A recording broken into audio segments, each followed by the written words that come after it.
नमस्कार प्रणाम। मेरा नाम डॉक्टर इंद्रदमन तिवारी है।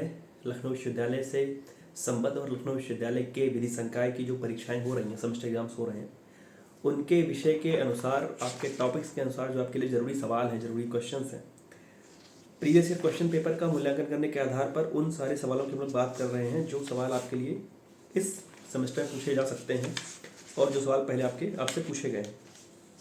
आज के अपने इस वीडियो में हम बात करने वाले हैं जो LLB 5 ईयर्स कोर्स है, LLB इंटीग्रेटेड कोर्स है, उसमें सेकेंड ईयर के फोर्थ सेमेस्टर में जो पेपर कोड LB402 है, paper 2 constitutional law of India का जो दूसरा हिस्सा है। पहला हिस्सा आप लोग पहले तीसरे सेमेस्टर में पढ़ चुके हैं, तो इसके सवालों की बात हम करने वाले हैं और इसका जो प्रीवियस ईयर का सवाल है उसके बारे में बात करेंगे प्रीवियस सेमेस्टर में। पहली यूनिट फंडामेंटल राइट्स की है, दूसरी यूनिट भी फंडामेंटल राइट्स की है, तीसरी unit right to constitutional remedies की है और चौथी यूनिट जो है वो directive principle of state policies है और पॉलिसीज़ की है, फंडामेंटल ड्यूटीज की है और सोशल जस्टिस का भी कुछ हिस्सा उसमें दिया गया है। पहले यूनिट में फंडामेंटल राइट्स की अगर हम बात करें तो जो आर्टिकल 12 से लेकर के चीज़ें शुरू होती हैं, फंडामेंटल राइट प्रोवाइड कराने का जो कहीं ड्यूटी है राइट स्टेट के ऊपर, तो वहाँ पर जो प्रियम्बल और सिग्निफिकेंस से शुरू होकर के स्टेट का मतलब क्या होता है, जो कि फंडामेंटल राइट्स के इन्फोर्समेंट के लिए आर्टिकल 12 वाला स्टेट की बात कर रहे हैं हम लोग। उत्तर प्रदेश और बिहार, बंगाल वाले स्टेट की बात नहीं कर रहे हैं। जस्टिसिएबिलिटी ऑफ फंडामेंटल राइट्स और उसके बाद कुछ डॉक्ट्राइन हैं, कुछ सिद्धांत हैं, ये बहुत ज़रूरी है आपके लिए। एक्लिप्स है, सेवरेबिलिटी है, वेबर है। प्री कॉन्स्टिट्यूशनल लॉ में और पोस्ट कॉन्स्टिट्यूशनल लॉ में मतलब संविधान के पूर्वोत्तर विधि और संविधान के बाद की विधि जो है उनको लेकर के सवाल है। राइट टू इक्वलिटी यहाँ से शुरू हो जाता है, जिसमें आपको रीजनेबल क्लासिफिकेशन पढ़ना होता है।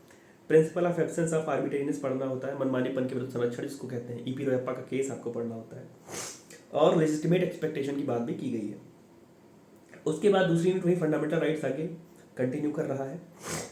इसमें आपको freedom of speech and expression पढ़ना होता है, वाक एवं अभिव्यक्ति की स्वतंत्रता, freedom of association, freedom of movement, freedom of reside and settle, freedom of trade, business and profession, expensively judicial interpretation, reasonable restrictions. यहाँ पे आप जब आर्टिकल 21 पढ़ रहे होते हैं तो आर्टिकल 21 का जो कहीं एक्सपेंशन हुआ है कई सारे केसेस में, जो उसके विषय में चाहे फ्री इंटरनेट की बात हो, चाहे तमाम सारी चीज़ें जो उसमें अन्य भी हैं, तो वो सारे केस लॉज भी आपके लिए ज़रूरी हो जाते हैं, जहाँ पर ये आर्टिकल 21 का जो एक्सपेंशन दिया हुआ है वो सारी चीज़ें। उसके बाद यहाँ पर एक जो आवश्यक चीज़ है, preventive detention under the constitution, policy and safeguards, judicial review, right against exploitation है, फोर्स्ड लेबर है, चाइल्ड एम्प्लॉयमेंट है। तीसरी यूनिट 32 आर्टिकल 32 को लेकर के है, राइट टू कॉन्स्टिट्यूशनल रेमेडीज़ का मतलब क्या होता है, उसका judicial review, freedom of religion, स्वतंत्रता जो है धर्म की, और एजुकेशनल एंड कल्चरल राइट्स भी दिया है। चौथी यूनिट में directive principle of state policy है। Directive principle of state policy का नेचर क्या होता है, उसकी जस्टिसिएबिलिटी को लेकर के, और फंडामेंटल राइट्स और डीपीएसपी का जो इंटर रिलेशन उसको लेकर के सवाल आपसे पूछा जाता है, जरूरी भी है।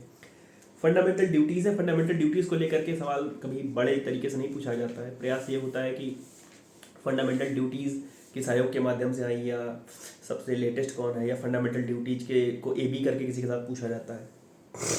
और जो यूनिट 4 का जो लास्ट टॉपिक है, सोशल जस्टिस, आपके लिए बहुत ही जरूरी है। वहाँ से एक बड़ा सवाल बनता है, सोशल जस्टिस इंडियन कॉन्स्टिट्यूशन में उसका मतलब क्या है, compensatory discrimination for backward classes, Mandal commission का जो केस है, और जो प्रोटेक्टिव डिस्क्रिमिनेशन डॉक्ट्राइन है उसके बारे में है।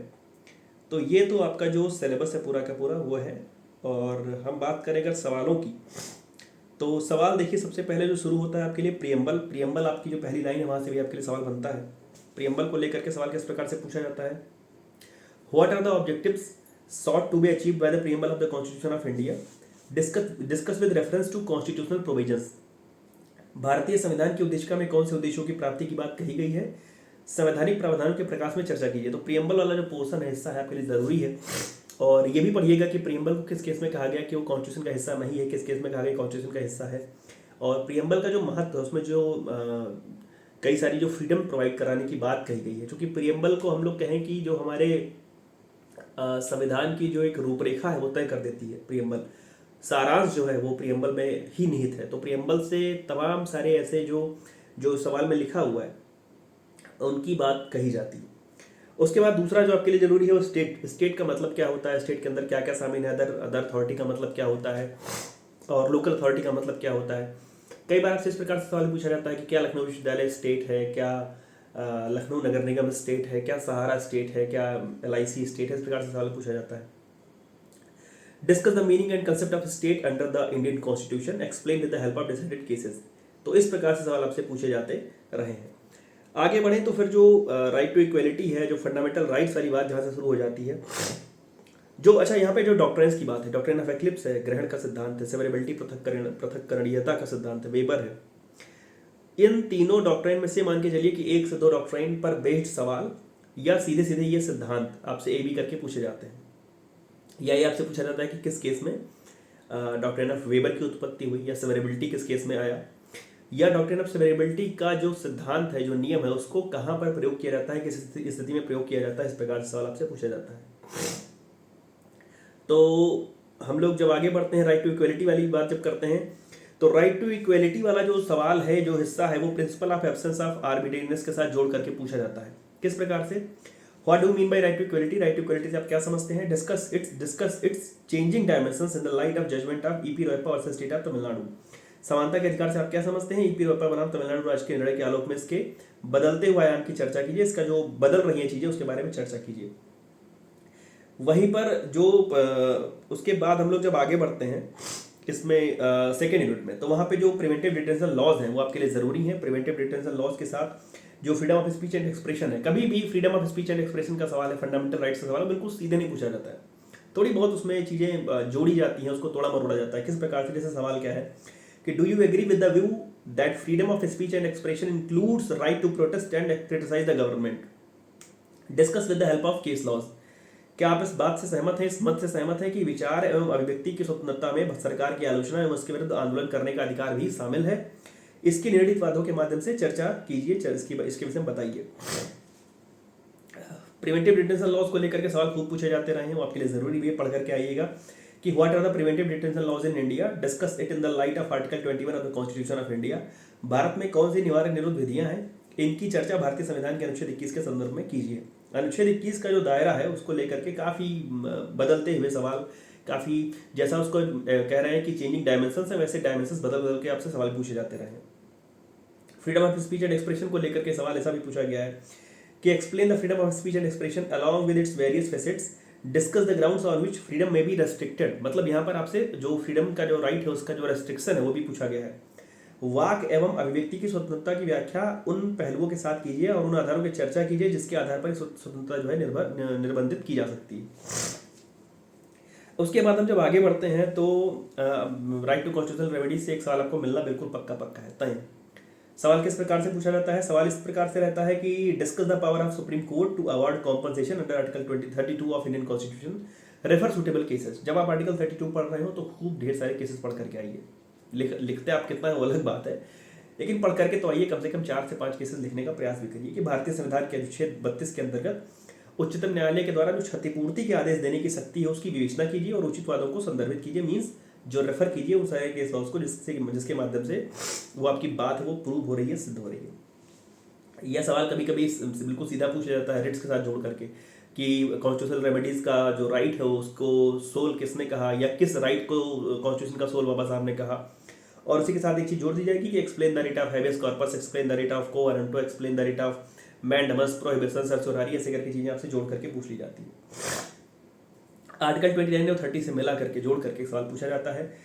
सवाल ये पुराना आया हुआ है, इसको हम लोग पढ़ते हैं कि क्या आप इस बात से सहमत हैं कि भारतीय संविधान के अनुच्छेद 29 तथा 30 के अंतर्गत अल्पसंख्यकों के सांस्कृतिक एवं शैक्षिक अधिकारों का संरक्षण एक उपेक्षित क्षेत्र है? Do you agree with the view that protection of cultural and educational rights of minorities under Article 29 and 30 of the Constitution of India is a neglected field? Discuss it with the help of constitutional provisions and case laws.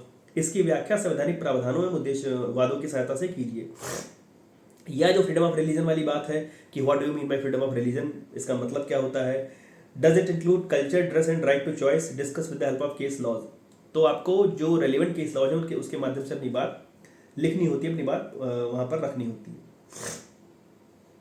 Freedom of religion की बात हम लोग आगे बढ़ें तो एक सवाल आपको मिलता है जो fundamental rights, directive principle of state policy और फंडामेंटल राइट्स के बीच का जो संबंध है, किस प्रकार का सवाल होता है कि discuss the relation between fundamental rights and directive principle of state policy.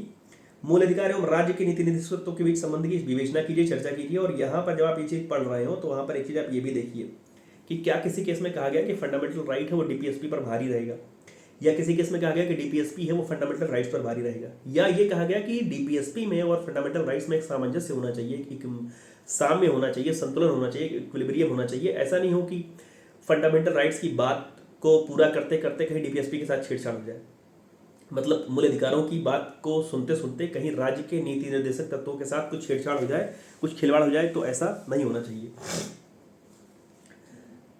Discuss the relation between fundamental rights and the directive principle of state policy. यहाँ से आपको सवाल मिलता है, इसको कायदे से आप पढ़ करके आइएगा। जब हम लोग आर्टिकल 12 की बात कर रहे थे, स्टेट की बात कर रहे थे, तो वहाँ इस प्रकार से सवाल पूछा जाता है कि define state under article 12 of the constitution of India and describe the test of agency and instrumentality of the government. सरकार की एजेंसी एवं यंत्र के टेस्ट का वर्णन कीजिए। डॉक्ट्रिन की बात हम लोगों ने कर ही ली। डॉक्ट्रिन के साथ साथ कभी डॉक्ट्रिन ऑफ सेवरेबिलिटी पूछ लिया गया, वेबर पूछ लिया गया, उसी के साथ आपसे राइट अगेंस्ट एक्सप्लॉयटेशन पूछ लिया गया, या बेगार के बारे में पूछ लिया गया, या बच्चों की जो राइट टू एजुकेशन उसके बारे में पूछ लिया गया, या कुछ नया अभी हाल में अगर संविधान में हुआ होगा, तो चूंकि नया ट्रेंड एक रहा है कि एक आध सवाल एकदम जो नए हैं, मतलब नए टॉपिक है, बर्निंग इश्यू जो उसको डाल दिया जाता है, तो वो सवाल भी आपसे पूछा जा सकता है। ये बस यहाँ पर एक चीज़, दो चीज़ों के आपके लिए और बचती है। तो फंडामेंटल ड्यूटीज़ को लेकर के कभी कभी सवाल पूछा गया है कि फंडामेंटल ड्यूटी जो आर्टिकल 51A में है, जो प्रेस्क्राइब्ड है, उसको बताइए। और कभी कभी जब पेपर को थोड़ा टफ किया गया है, तो मंडल कमीशन के केस, इंदिरा साहनी की बात, और किस प्रकार से रिजर्वेशन की बात की गई, किस प्रकार से जो एक वो बैकड्रॉप है पूरा का पूरा इंडियन कॉन्स्टिट्यूशन के अंतर्गत सोशल जस्टिस का। तो सोशल जस्टिस की परिभाषा क्या है, प्रियम्बल में देखिएगा सोशल जस्टिस की कहीं बात की गई है क्या। सोशल जस्टिस के साथ में जो कॉम्पनसेटरी डिस्क्रिमिनेशन है फॉर बैकवर्ड क्लासेज है, क्या उस पर उंगली उठा सकते हैं, क्या उसको चैलेंज कर सकते हैं, क्या उसके जुडिशियल रिव्यू के लिए आज जा सकते हैं, इस प्रकार से सवाल आपसे पूछा जाता है। तो आप प्रयास करिएगा कि ढेर सारे केस लॉज की सहायता से, आर्टिकल्स की सहायता से, और थोड़ा सा डेप्थ में जा करके पढ़ करके आइएगा। ढेर सारी शुभकामनाएं आपको कॉन्स्टिट्यूशनल लॉ ऑफ इंडिया के सेकंड पेपर के लिए, और आपका जो अगला पेपर होगा उसकी वीडियो को लेकर के मैं जल्दी उपस्थित हो जाऊंगा। तब तक जुड़े रहिए आप भी, और अन्य लोगों को भी चैनल पर जुड़िए, ताकि परिवार बड़ा हो और ताकि अन्य लोगों तक भी ये लाभ पहुंच सके। ढेर सारी शुभकामनाएं आप सबको, धन्यवाद।